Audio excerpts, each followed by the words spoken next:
Hello ambitious minds, my name is Tekchand. मैं एक UPSC aspirant हूँ एंड इस बार मैंने अपना दूसरा अटैम्प्ट दिया था। सो मेरा प्रीलिम्स क्वालिफाई हो गया है। सो एक बार मैं प्रीलिम्स के मार्क्स बता देता हूँ। मेरा GS1 में स्कोर बन रहा है 102.17, 102 नंबर, एंड CSAT में 90.87। लेकिन लास्ट ईयर मेरा प्रीलिम्स क्वालिफाई नहीं हुआ था। लास्ट ईयर मेरे GS1 में स्कोर 50 मार्क्स बन रहे थे, जो कि बहुत कम है, एंड CSAT में 69 मार्क्स, जो कि ऑलरेडी मतलब क्वालिफाइड है बट बॉर्डर पे ही है। एंड अभी मैंने मेंस लिखा है एंड अभी फ़िलहाल तो रिज़ल्ट का वेट कर रहा हूँ एंड साथ में प्रिपरेशन भी कर रहा हूँ। सो ये मैं वीडियो क्यों बना रहा हूँ? सो एक्चुअली इस वीडियो में कुछ चीज़ें मैंने नोट डाउन की हैं, सो उनके बारे में थोड़ा सा बताऊंगा एंड अगर आप उन चीज़ों से रिलेट कर पाएँ, कुछ कॉमन लगें, कुछ इश्यूज़ होंगे अगर कॉमन लगे, सो उनको ओवरकम करने, कुछ हद तक मैंने भी ओवरकम किया है, सो उनको ओवरकम करने में थोड़ा सा हेल्प कर सकता हूँ। एंड सेकंड चीज़ है कि थोड़ा सा मार्केट में काफ़ी मुझे मिस गाइडेंस काफ़ी लगा, सो मे भी थोड़ा सा उसमें भी को ब्रिज करने में अगर हेल्प की जा सके तो। सो शुरू करते हैं। सो जो मैंने लिस्ट डाउन की है चीज़ें, उनमें फ़र्स्ट चीज़ है बैकग्राउंड का। सो बिकॉज़ कई बार ना आजकल थोड़ा इंजीनियरिंग वाला ज़्यादा चल रहा है। सो अगर आपका इंजीनियरिंग बैकग्राउंड नहीं है, मेरा भी नहीं है, सो ये शायद एक माइंड में डाउट, थोड़ा सेल्फ कॉन्फिडेंस पे इम्पैक्ट डाले, लेकिन एक्चुअली इससे कुछ फ़र्क पड़ता नहीं है।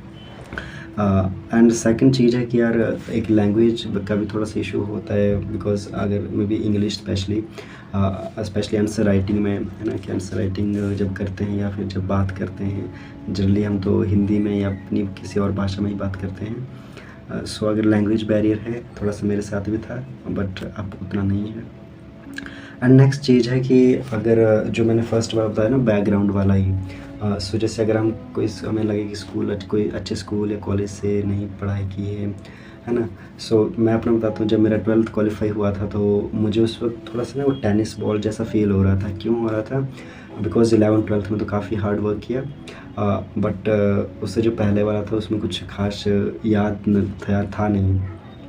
सो उस वक्त मुझे ऐसा लगा कि ठीक है, 11th-12th में को सरफेस को तो थोड़ा सा स्ट्रॉन्ग कर लिया है, लेकिन उससे पहले वाला जो है वो कोर तो खाली ही है। सो उस कोर को थोड़ा थोड़ा धीरे धीरे रिकॉग्नाइज करके थोड़ा थोड़ा फील करने की कोशिश की है। सो मे बी आप में से भी कईयों को थोड़ा सा लगता हो कि यार हमारा पहले मतलब जो 6 to 10th की पढ़ाई है, 6 to 12th वो उतनी अच्छे से नहीं हुई है, बट एक्चुअली उससे ज़्यादा कुछ फ़र्क यहाँ पड़ता नहीं है।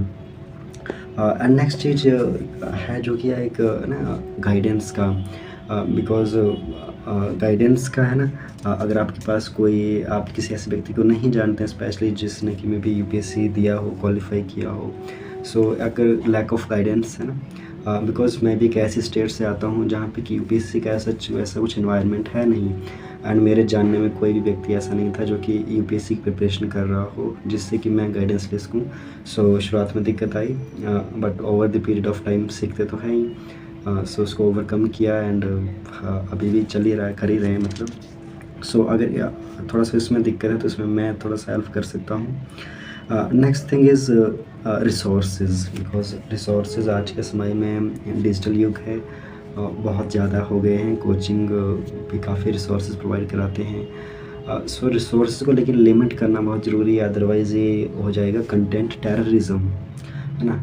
सो जितना कम रखेंगे उतना अच्छा है, बट थोड़ा कॉम्प्रिहेंसिव हो। सो रिसोर्सेज में मैंने कैसे लिमिट किया, उसमें मैं थोड़ा सा बता सकता हूँ। एंड द नेक्स्ट है over dependence on coachings, because अगर फाउंडेशन कोर्स तो अगर जिसको करना है तो उसमें कोई दिक्कत नहीं है, लेकिन हो क्या रहा है ना कि हम मोस्ट ऑफ चीज़ों को हम कोचिंग से ही चाहते हैं। हमें न्यूज़पेपर करना है तो हम चाहते हैं या तो कोचिंग से कोई हेल्प मिल जाए या फिर यूट्यूब पे एनालिसिस देख लें। दूसरा, अगर करंट अफेयर्स पढ़ना है तो हमें मैगज़ीन तो मिलती है, लेकिन अब हमें उसकी वीडियोज़ भी चाहिए, क्योंकि मैगज़ीन को खुद से पढ़ना थोड़ा एफर्टफुल काम है। नेक्स्ट टाइम भी वैल्यू एडिशन करना है या फिर कुछ एडवांस कोर्सेज वगैरह या और कई सारी चीज़ें हैं। सो एक उससे क्या हो रहा है ना कि उससे हमारी स्टडी थोड़ी पैसिव हो जा रही है ना, उससे हमारा कुछ एक्टिव इन्वॉल्वमेंट नहीं हो रहा है। फॉर एग्जांपल अगर मे बी आप PYQ को देखें, सो PYQ में आप कोचिंग का एनालिसिस देखेंगे वर्सेस आप खुद से देखेंगे एक PYQ को, है ना। सो जो खुद वाला जो एनालिसिस होगा ना वो काफ़ी डिफरेंट होगा देन कोचिंग से, बिकॉज आपकी जो ऑब्जर्वेशंस होंगे बहुत हट के होंगी। सो इस तरह से बाकी में भी है।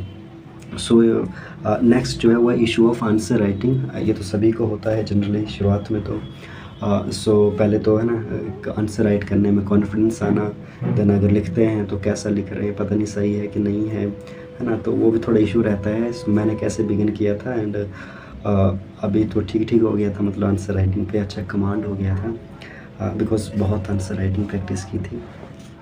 अगर ये इशू आपको आ रहा है। एंड नेक्स्ट इशू है issue of current affairs, because current affairs ना एक तरह से ज़रूरी भी है, लेकिन करंट अफेयर्स का एक सबसे बड़ा रोल रहता है वो होता है सेंस ऑफ कंप्लीशन वाला। अगर करंट अफेयर आपने पढ़ा है तो वो रहता नहीं है कि अच्छा कुछ छूटा है। सो सेंस ऑफ कंप्लीशन काफ़ी हद तक कॉन्फिडेंस देता है। एंड करंट अफेयर्स इंपॉर्टेंट भी हो गए बिकॉज आज के समय में ना यूपीएससी पेपर्स काफ़ी डायनामिक बना रहा है, चाहे प्रीलिम्स क्यों चाहे मेंस के तो बहुत ज़्यादा डायनामिक है। सो करंट अफेयर का अच्छा खासा रोल है। सो उनको कैसे किया जाए, मैंने कैसे किया था, इस चीज़ में थोड़ा सा आगे की वीडियोस में कुछ अगर बता पाऊँ तो। नेक्स्ट थिंग है कि अच्छा न्यूज़ करंट अफेयर में ही आता है वैसे न्यूज़पेपर। सो मैं जो सबसे ज़्यादा एम्फेसाइज़ करता हूँ स्टैटिक के बाद वो है न्यूज़पेपर, बिकॉज न्यूज़पेपर मैं रेगुलर पढ़ता हूँ एंड न्यूज़पेपर ने मुझे बहुत ज़्यादा हेल्प किया है, चाहे वो प्रीलिम्स हो चाहे मेंस हो, दोनों में अभी तक बहुत ज़्यादा हेल्प किया न्यूज़पेपर ने, डायरेक्टली हेल्प किया है। इसको मैं एक अलग से डिटेल्ड वीडियो में बताऊंगा because newspaper is the most important and authentic source, है ना। एंड ये काफ़ी एक्टिव स्टडी के लिए भी काफ़ी इंपॉर्टेंट हो जाता है। नेक्स्ट है सी सेट। अगर सी सेट में दिक्कत है, जैसे मैंने बताया मेरा फर्स्ट अटैम्प्ट में 69 मार्क्स बन रहा था एंड सेकंड में 90 बनाया। सो ये एक जो इम्प्रूवमेंट था मैंने उसके लिए प्रिपरेशन करी थी अलग से इस बार एंड मतलब उस पर थोड़ा सा फोकस किया था।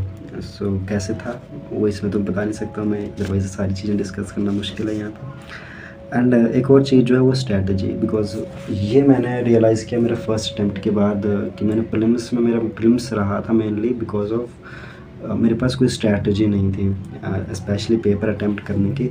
सो काफ़ी बड़ा इशू है। ये तो सिर्फ पेपर अटैम्प्ट करना वाली स्ट्रैटेजी सिर्फ एक चीज़ है, लेकिन इसके अलावा भी है ना, बिकॉज अगर आप इतने बड़े युद्ध में उतर रहे हैं तो बिना स्ट्रैटेजी बिना प्लानिंग के कैसे उतरेंगे। सो ये काफ़ी इंपॉर्टेंट है।